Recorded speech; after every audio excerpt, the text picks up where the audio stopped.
말씀 나눈 중에 우리 변희재 대표 오셨습니다. 그 소리 들립니까? 나옵니까? 예. 일단 그 우리 변희재 대표가 최근에 그 이재명 대표의 이번에 출마 기자회견과 함께 기자 간담회에서 검사들, 이원석 총장과 검사들, 강백신을 비롯한 이런 사람들이 검사 탄핵에 대해서 이것은 권한남용이다, 명예훼손이다, 뭐 마치 수사할 것처럼 이렇게 오만한 모습을 보이니까 이재명 대표가 이것은 거의 검사들의 내란 행위가 아니냐 이런 지적을 했는데, 이에 대해서 우리 변희재 대표가 아주 명쾌하게 잘 설명을 한 것 같습니다. 우리 변 대표 일단 인사 말씀 한번 들어보겠습니다. 아까 됐었는데. 되죠. 제가 방금 팟빵에서 이 매블쇼를 마치고 왔는데 김승원 그 민주당 법사위 간사랑 같이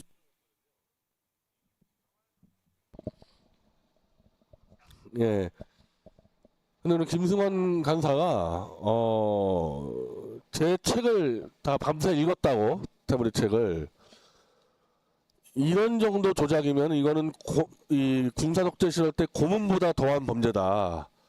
그래서 이런 조작을 저지른 이 검사들은 석고대죄해야 되고, 제가 지적한 이 장시호 태블릿 조작은 2017년에 벌어진 일이기 때문에 벌써 한 7년 8년 전인데, 김승원 간사가 그때 팀장이 윤석열이었습니다. 그리고 바이스가 한동훈이고 그 밑에 따까리들이 김영철, 강백신 이런 애들인데, 이미 그때 이 천인공노할 조작범죄 저지를 때 다 원팀이었다. 그리고 이제 한 놈은 대통령 되고 한 놈은 법무장관 되고 다른 놈들은 지금 이 중앙지검의 반부패 1부장, 2부장, 강백신이 1부장이고 김영철이 2부장 했었거든요. 그러니까 이미 8년 전에 범죄 저지른 그놈들이 그대로 국가 권력을 찬탈해서 또다시 이제 이 요직을 차지해가지고 또 다른 조작을 막 하고 있기 때문에 저는 그 김승원 간사의 그대로 표현해요. 그때 이 익힌 이 조작 수법을 이재명 대표나 소영길 대표한테 또 그대로 써먹고 있다는 거죠. 이건 완전히 발본성을 해야 되겠다 해서 아주 강하게 의지를 표명해서요. 제가 그냥 저는 8년을 해오지 않았겠습니까? 한 소영길 대표가 구속되기 전에 매불쇼 나와서 그때 얘기했던 거랑 지금 거의 같은 얘기를 김승원 간사가 해서, 야 이제는 정말 이 국회 청문회를 통해서 처벌 쓸 수 있겠다. 제가 좀 확신을 갖게 됐습니다. 오늘 그 팟빵에서 김승원 간사가 그렇게 말씀해서 다행이라고 보는데, 저도 김승원 간사하고 수차례 소통을 하면서 김승원 간사는 의지가 있는데 일부 법사위원들이 좀 부정적인 분들이 있는 것 같아요. 이 방송을 통해서 다시 한번 민주당 법사위원들, 정청래 위원장에 촉구합니다. 우리가 박근혜의 탄핵에 대해서는 일말에 우리가 부정도 하지 않지 않습니까? 우리 변희재 대표조차도 다 동의한 겁니다.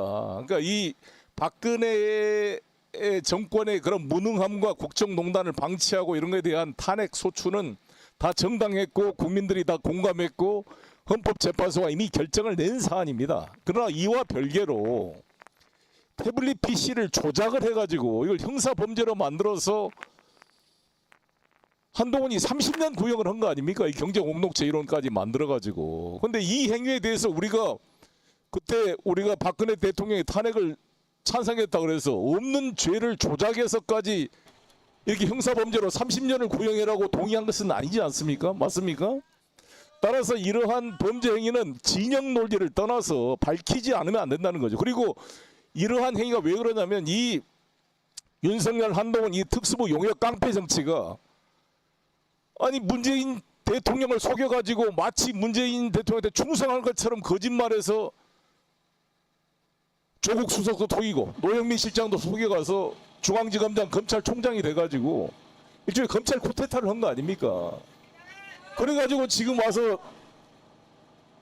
자기들이 그때 수사했던 사람들 다 다시 불려서 미안하다고 지금 박근혜 대통령한테 가서 서로 아부하고, 이게 도대체 법적 정의가 뭡니까 이게? 어제까지 조폭 수사하던 특수부 검사가 사표 내자마자 조폭 변호사가 돼서 수억씩 수임료를 받아가지고 하는 이러한 용역 깡패 정치가 이 대한민국 정의가 무너지는 거 아니겠습니까? 이런 정치를 방치하게 되면은. 그래서 저는 이 문제에 대해서 우리 이재명 대표나 정청래 법사위원장이나 좌고우면하지 말고 분명히 김영철 검사 탄핵소추에 최서원, 최순실과 변희재 대표를 증인으로 채택을 해서 이 장시호의 거짓말을 객관화시켜야 된다고 생각합니다.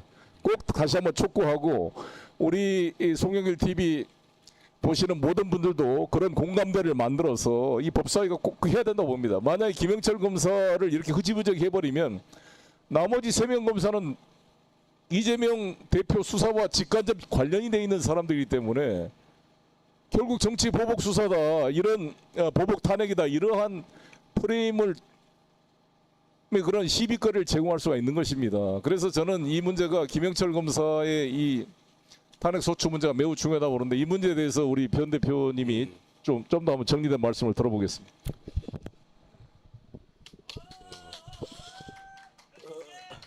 일단 그 송영길 대표님도 법조인 출신이고 저 김승원 간사도 판사 출신인데 제 책을 읽고 이건 충분히 조작에 대한 증거가 될 수 있다 이렇게 판단한 게 있고요.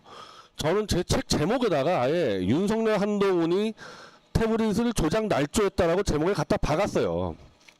근데 그 책이 베스트셀러 1위까지 올라갔는데 윤석열 한동훈이가 원래 고소고발 안 하는 사람들이면 모르겠는데 수틀리면 무조건 고소장 날리는 인간들이 책이 출판된 지 지금 2년 반 동안 가처분 신청 한 번 한 적이 없습니다. 예.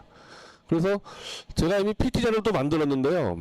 이 청문회 이 김승원 간사가 제가 알기로는 송영길 대표가 이 제안을 가지고 받은 걸로 알고 있는데 이들 4명의 검사들의 범죄를 알거나 이들에게 당한 사람은 다 신청해라. 그래서 자기 홈페이지에 신청서를 하도록 해서 저는 직접 제가 신청서를 제출했습니다. 내가 나가서 이들 김영철의 범죄를 밝히겠다고 했고 최순실 씨도 편지를 보내가지고 제가 신청서 넣어줬어요. 그래서 이거를 모든 국민, 이 검사에게 탄압받았는데 거기에 보수가 탄압받으면 그냥 넘어가고 이렇게 하면 안 되는 거 아니겠어요? 대한민국 국민 탄압받았으면 누구든지 가서 할 수 있도록 이 검찰 심판에 열린 장을 만들 수 있도록 어쨌든 제가 볼 때 김승원 간사는 분명한 의지가 있으니까 이거 우리 쪽에서 많이 밀어서 성공을 시킬 수 있도록 뭐 저도 뭐 최선을 다하겠습니다. 예, 한 가지 지금 그 중요한 말씀하셨는데 제가 첨언드리고 싶은 거는 많은 분들이 이번에 김영철, 장시호 녹취록 관련돼서 약간 이거를 좀 어떤 그런 불륜 관계나 검사와 피의자의 오빠 검사 뭐 김스타 이런 어떤 센세이셔널한 어떻게 물론 그것도 충격적이고 검사의 윤리강령 위반이 맞습니다. 근데 저희가 문제 삼는 것은 뭐냐면 검사는 누구입니까? 공익의 대표자이자 대한민국 국가공무원 중에서 가장 정치적 중립이 요구되는 그런 직업입니다. 검사는 또 막강한 권한이 있죠. 수사권과 기소권, 영장 청구권이라는 정말 무소불위의 권한을 갖고 있는데 그거를 사적인 이해관계에 의해서 검사의 그런 그 검찰권을 남용했다라는 것은 정말 이것은 사형감입니다. 왜냐하면은 그런 막강한 사회적 칼을 자신이 장시호하고 어떤 개인적인 사적인 친밀도에 따라서 또는 누군가를 처단하기 위해서 도구로 사용하기 위해서 뭐 오빠로 부르게 친밀하게 만드는 것까지 그렇다 칩시다. 근데 장시호에게 이재용의 프로포폴에 대한 어떤 그런 제보를 받아가지고 이재용의 목줄을 잡고 삼성그룹을 좌지우지하는 차원에서 이재용의 그런 치명적인 제보를 받아들고 장시호의 그 막대한 배임 횡령에 대한 그 죄는 면죄부를 주고 말았습니다. 그리고 장시호도 분명히 15차례 투약을 했어요. 근데 왜 걔는 프로포폴로 처벌받지 않았습니까? 뻔히 다 드러난 사실인데 이런 식으로 검사와 함께 이해관계를 하는 자들 검사의 뭐 배우자, 장모, 사위 뭐 다 그 처남 그런 것들은 가족관계라고 칩시다. 이 장시호는 검사와 가족관계도 아니었어요. 그냥 김영철이의 타겟이었습니다. 도구였습니다. 그냥 김영철이 말만 잘 들으니까 다 자신의 죄들을 형사적인 죄들이 다 면죄부가 났습니다. 대한민국에서 큰 죄를 져도 이런 식으로 검사와 친밀한 오빠 동생 관계만 돼서 어떤 검사들이 요구하는 자기들의 이해관계에 맞게 자기가 유용한 도구가 돼주면 내가 갖고 있는 이 큰 형사적인 죄도 전부 면죄부를 받는 게 이게 법 앞에 평등입니까? 어떻게 이런 식으로 노골적으로 봐줄 수가 있습니까? 이래서 법을 완전히 무력화시키고 대한민국의 헌법 규정을 완전히 백지화시킨 이 자들이 바로 윤석열 사단이고, 그렇기 때문에 우리가 용서할 수 없는 거고, 윤석열이 이 한 말 중에 어록 중에 제가 이걸 보고서 제가 뒤로 자빠지는 줄 알았습니다. 예? 검사가 검찰권 가지고 보복하면 수사권 가지면 깡패다라는 건 너무 많이 알려진 말인데 이 말도 했더라고요. 검사가 정치적 중립을 지키지 않는 것은 사실상 부패한 것이다. 야, 세상에 이거를 총장 취임 초기에 검찰 조직, 자기가 총괄하는 검찰 조직 앞에서 훈시했던 말입니다. 검사가 정치적 중립을 지키지 않는 것은 사실상 부패한 것이다.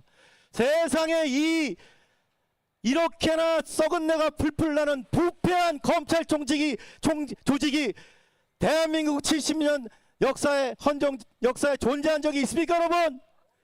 이렇게 한쪽으로 기울여서 자신들의 이 더러운 부패 비리들은 싹 다 덮어버리고 오로지 반대편에 있는 야당 대표 그리고 야당 의원들 그리고 검찰개혁을 외치는 사람들에게만 혹독한 검찰권을, 그것도 있는 것 같고 하는 게 아니라 없는 것까지 날조해서 탄압하는 이 미친 검찰 독재 정권을 우리는 반드시 닫아야 합니다, 여러분.